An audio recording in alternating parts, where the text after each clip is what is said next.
Pardon?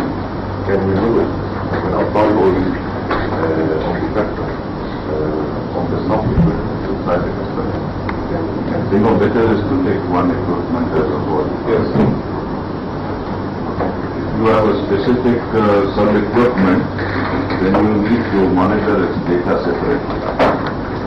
When you do for the entire cluster, you will come to know the sub equipment also.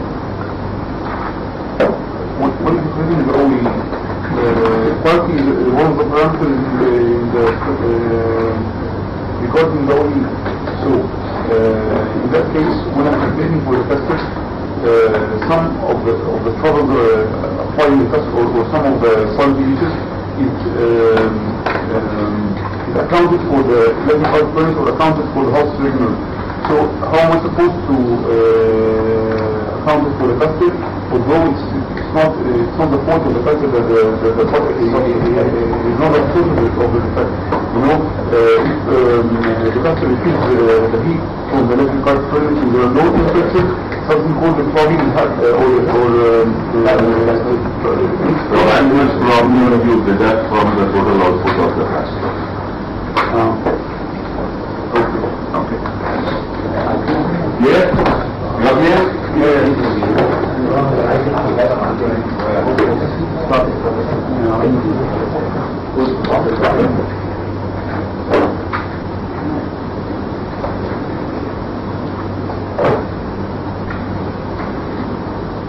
Okay.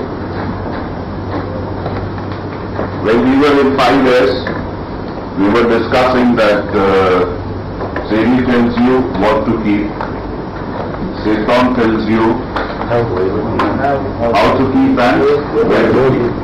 Now the question is how much to keep, when to buy or when to manufacture and how much to manufacture. So let's go to the inventory model PSM.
Somebody else is writing for you?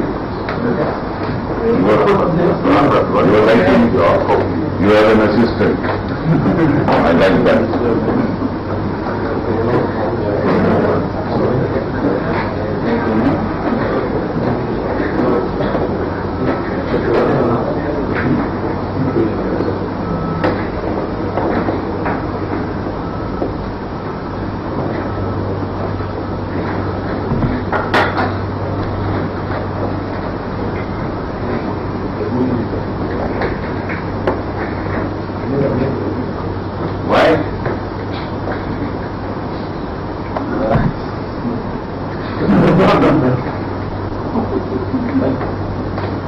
Okay, I repeat for you. For inventory management, there are two parts. One is the categories of segregation for inventory. The second is the management philosophy. How do you buy? How do you manage? Okay. For categories, we have raw material, work in progress between two machines, finished goods, consumables, spares, others. Others would mean something like stationery, tea, coffee, sugar, waste cloth. Consumables is oils, grease, all those C category minor spares. Raw material and finished goods are again categorized as runners, the fast moving goods, the fast moving. Repeaters, they move but not so frequently as the runners. And strangers, they move maybe once in 2 months, once in 3 months, so they are strangers. And also you have a category of this stock which is lying unused for quite some time, maybe a year or more, which is called dead stock. Spares are divided into shutdown spares, critical spares, major spares and minor spares. Is this clear? Okay. Now, what is a shutdown spare? What do you understand by shutdown spares?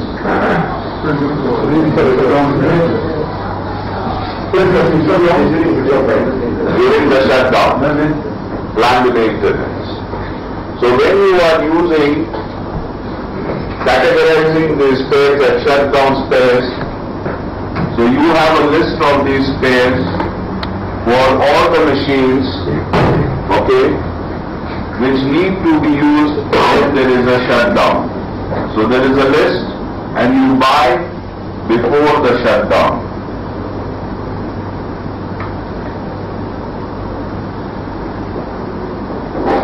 You buy before the shutdown, use during the shutdown, so there is no stock, ideally. Okay? Buy before shutdown and you use during the shutdown. What is the critical spare?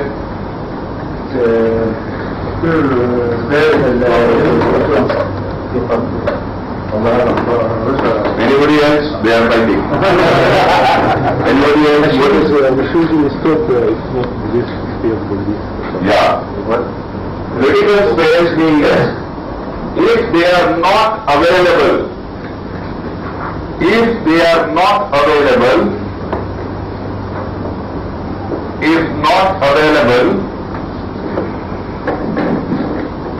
machine stops. When machine stops, production equal to zero.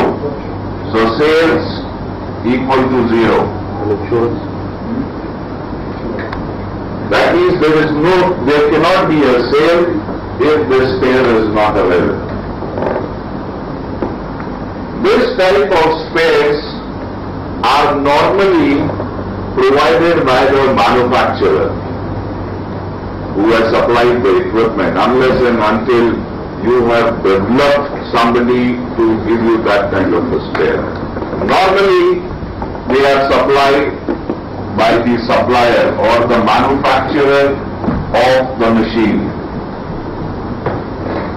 Manufacturer of the machine. Normally, if you have developed some vendors to supply replacements, it's okay. Major spares. What do you understand by major spares? Okay. Just one more thing in a critical spare. The philosophy in critical spares is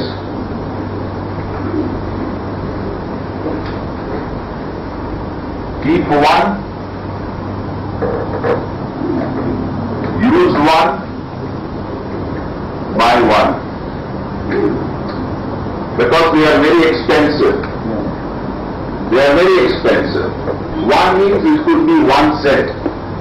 Maybe two sets of bearing. It's one set, very critical bearing. So, the management philosophy for this kind of a spare is, you don't keep minimum and maximum levels of stock. You keep one set, or maybe if you have similar machines, maybe four compressors or maybe three DG sets, between them you decide to keep two. So this is totally a management decision depending on the finance available. Ideally, keep one, use one, and when you use one, you again order. Because in this type of spares, the lead time to buy is very, very high. Maybe 6 months to 2 years or 3 years. Okay? So lead time here is 6 months to 3 years. Okay? If it is a standard product of your supplier, maybe we can give you within a week, it depends. But normally, what I am talking is generic. Okay? So shutdown spares, you have a list. Expensive. I think there is no on-shelf spare. Not on shelf. Yeah, he make it for you. Maybe some old model compressor you have. Yes. So he will pull out his design, then you put it into manufacturing and give it to you. Okay? So very clear, shutdown spares, you have a list. This machine is planned for maintenance, annual shutdown in December. I need this list of spares. So the purchase starts working backwards. 10 days, 15 days before the shutdown, the entire list is available. You go for a shutdown. After the shutdown, the stock becomes zero. The stocks become zero. So there is no what you call space required in your engineering stores There is no min-max level. Critical spares, keep one, use one, buy one. When you use one, you order one, buy one. And if they are not available, machine stops, production stops, sales stops. Okay? Yes. The decision of purchasing one after keeping one and use one doesn't depend on the lifetime of the part. I have an example. If I have one part that is lifetime is about 25 years. Okay, it's certain item. But if I keep one and use one and buy one and keep it for 25 years, is it correct? Now let's take if the life is 25 years, I agree. But what is the lead time to buy? About 1 year. About 1 year. Something happens in between. What to do? If I have that, It is a risk you have to take. What is the risk? It is calculated the risk. That risk you need to take.